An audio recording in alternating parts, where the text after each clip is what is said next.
ISKCON মন্দির থেকে ফিরে হঠাৎই ডিসাইড করলাম যে আমরা মামার বাড়ি এখান থেকে আরো কাছে, তো আমরা কাকুর বাড়ি যাওয়ার আগে মামার বাড়িটা একবার ঘুরেই আসি। এটা কাকুর বাড়ি থেকে 2 কিলোমিটার একটু দূরেই, কিন্তু ইস্কন মন্দির থেকে ফেরবার পথেই পড়ে। চলুন আইসক্রিম খেতে খেতে একটু ঘুরেই আসি।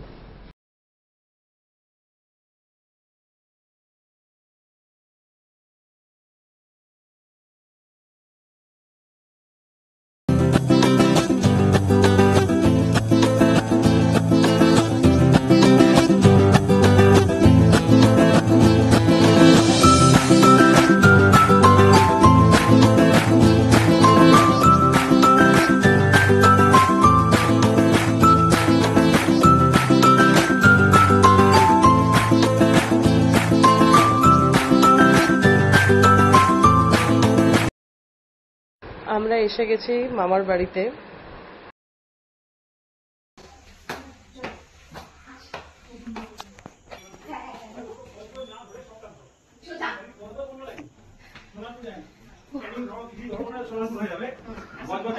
ভালো আছে চিনতে পেরেছ? হ্যাঁ গিয়েছিলাম তো। আচ্ছা কেমন ঘুরলে মায়াপুরে?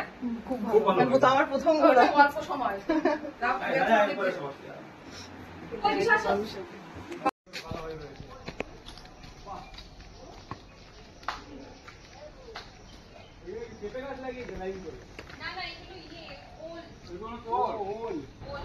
এই মামার বাড়িটা হলো কাকুর শ্বশুর বাড়ি বেসিক্যালি।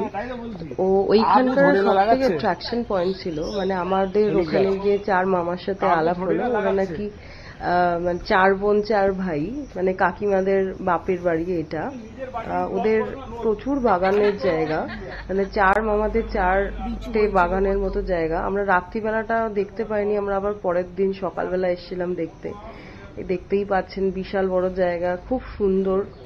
ওই যে অঙ্কিতা আমার ননদ, ও ব্লগিং করে।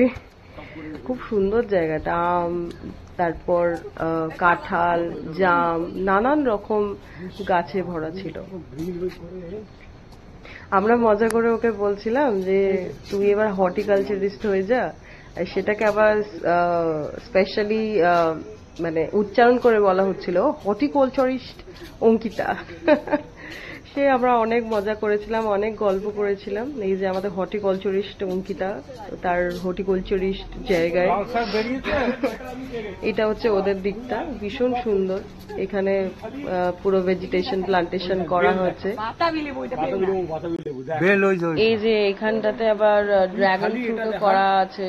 আমি প্রথমবার ড্রাগন ফ্রুট সামনে থেকে দেখি। এটা দেখো, এটা হচ্ছে বসার জন্য এখানে ফ্যান লাগিয়ে আরাম করে। বাস তুই খালি একটা ব্লগ ছাড়, একদিন আর তোর মিলিয়নস ভিউ। খুব মজা করলাম এই ট্রিপটা সবাই মিলে। এবার বাড়ি ফেরার পালা। আবার দেখা হবে কৃষ্ণনগরে। See you in the next blog. Tata.